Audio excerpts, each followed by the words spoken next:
being a virtual assistant, it's more like a jack of all trades. It gave me a platform wherein I can utilize all the skills that I have at one single place.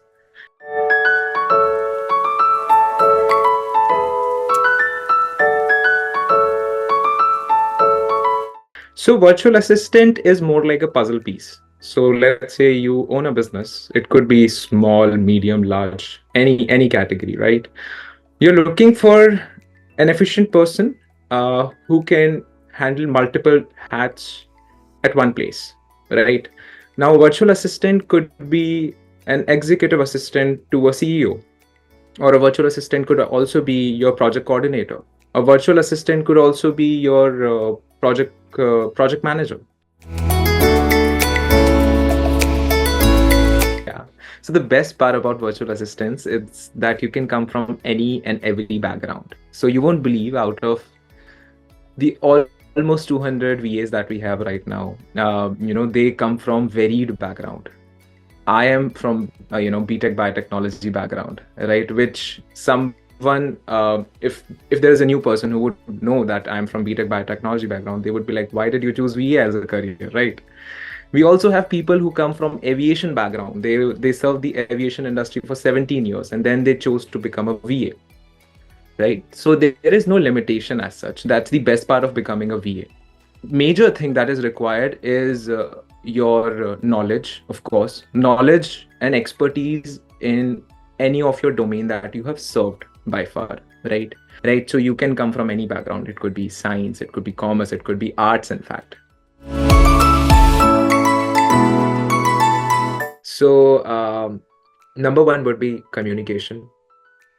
You need to have a communication, because when you work in a remote setup, and it's, in fact, you are working for a person sitting far away, right?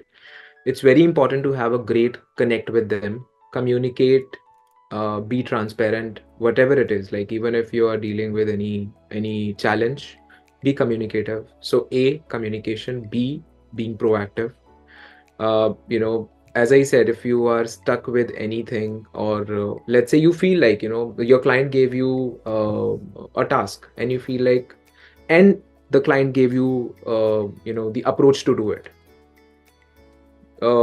As a virtual assistant, you would also know that there could be a different approach, and you can work on it maybe a bit faster, right?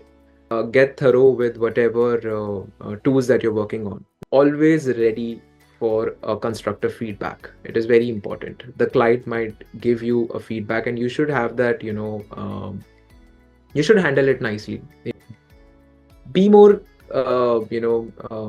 outgoing, be more extroverted, I would say, because in the remote setup, it is very natural that you might feel a little more silence around you, right? So it is very important to connect with your peers, other virtual assistants, right?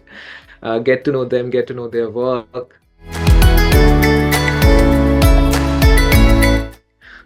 Because 95% of our clients are from US. So yeah, our day usually starts the opposite of the day worker, someone who works in the afternoon or day, maybe. So considering that, you wake up at, let's say, 12 or maybe 1ish in the afternoon, you do your breakfast, do your general routine, whatever you do, let's say, go to gym and stuff like that. Then with the client, I start my day at 6:30 in the evening, if I have a EST client. So now we are only considering EST for now, let's say. So I start my day at 6:30. I'll have a quick connect with my client, will tell them about my day. This is what has been done yesterday, this is what I am thinking of doing today. If there is anything on priority that I can do for you, let me know. And the client will provide me with a list of data. Maybe I can do this, I can do that. Then yes, my day goes by, and I'll take maybe 2 breaks during the day. I'll end my day at 3:30. And then from 3:30, there are people who go out for walks, or maybe do their stretching and stuff.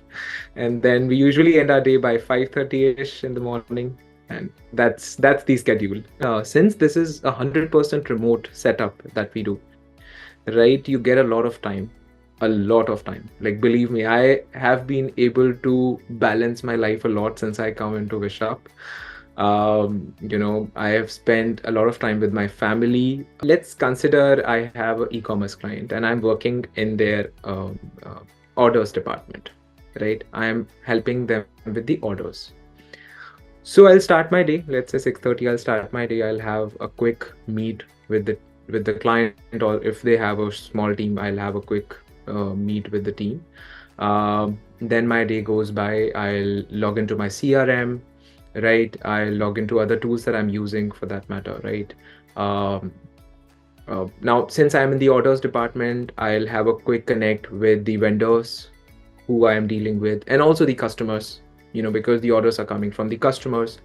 So I'll have to check if on the CRM, if there are some orders from the customer. I will reach out to the vendor to check if we can fulfill that. And once I can check that, okay, this can be fulfilled in, let's say, X number of days, I'll reach out to the customer. I'll tell them, this is what we can do.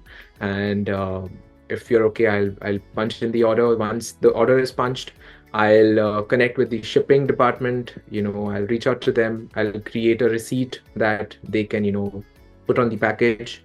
Now, this receipt part is very important because I need to cross-check the data from the vendor. So there is a lot of back and forth that will happen throughout the day. And yeah, that is how the day goes by. I'll have a lot of connects with multiple peoples. We'll have a connect with the team. If there is any new people who are joining the team, and if the client has provided me with that flexibility, I'll of course train them as well in the same process. So you get to fit in any of the industry. Now, currently, we have a lot of industries that we are serving, starting from medical industries, right? You won't believe there are multiple, domains that our VAs are filling. Starting from, front desk, they help the doctors in scheduling their appointments. So our VAs help the providers in, claiming the amount to the insurance. Now we also have e-commerce clients wherein our VAs are helping in catalog management, orders management, customer support for that matter, right? Apart from that, we also serve a lot of solopreneurs, people who are starting their business. It could be real estate, it could be any manufacturing unit. It could be, your personal goal that, I want to do this. I'm having a day-to-day job, but then I want a personal assistant who can help me with my, manual work.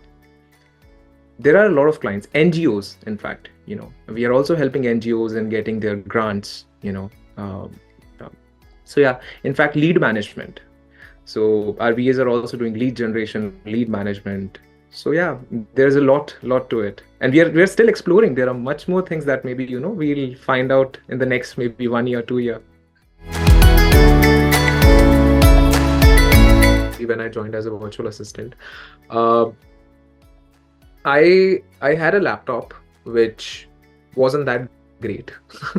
Okay, so initially within the month, I thought that no, I need to have a good setup, because since working at home, you need to have, you are your IT manager, you are your customer support, you are everything for yourself, right? You should have a good internet connection. Again, this is very basic. I think most of the people know this. So yeah, have a very good internet connection. Have backups as well. In fact, my personal mobiles network is very good. So whenever, let's say, if I'm out somewhere and I have to work from there, I'll have my network there as well. So yeah, always have a good network, good setup, right? In the remote setup, it becomes quiet at times. So I started connecting with people. I started socializing with the people who are at Bishop. I got to know their stuff, what they are doing with their client. It inspired me as well. They're doing such great things. So there are a lot of people who kind of, I don't want to say, or maybe use that word, but who kind of look down upon virtual assistants as a job. They feel like there is no career post that, or maybe something like that, which is not true. Not at all true. You can see that I've jumped the ladder. I'm currently working as an operations manager, VA manager, right? Uh, so yeah, there are people who think that. There are people who also think that it's a makeshift arrangement. When you don't have anything to do, you just end up doing virtual assistants. No, we hire only the top 3% of the candidates. So the hiring process is very difficult at Vishap. When you work in a remote setup, there are times when you give yourself a leeway of, okay, I'll do this later, right? Or maybe you have a bit of procrastination while working on it. Okay, this is not on priority. Maybe I'll do it post my shift. No, start your day at 6:30, end your day at 3:30. Never extend it. Then there are VAs who have jumped ladders at their clients. They started as a EA. Then the client thought, no, this guy is doing a lot of good work in project management. Let's make him a project manager. Okay, he's now doing very good work in operations. Let's make him or her the operations manager. They're very good with clients. Let's give them account management. So yeah, our VAs have jumped a lot of ladders at their client. Those who are working with the client for more than 2-3 years, they have become the account managers. They are facing the client directly. They are handling contracts, multiple things. Uh, and in fact, not just that, it's there are clients who even give you a chance within the first or second month of your journey with them. So yeah, we have a lot of examples. Whatever experience that you're bringing in, based on that, there is a salary that is decided. Now, I'm not only talking about Vishap, but virtual assistants as a whole. What I have come across when I started, your take-home salary could be anywhere from 40K to 60K a month when you start your journey as a VA. So India is one of those nations which has a lot of efficient people, right? But currently, India, the virtual assistant market at India is not where it should be, is what I feel. There are not many companies who are providing virtual assistance services to the people around the globe, right? But when I specifically talk about a particular region which I think has excelled in this space is Philippines.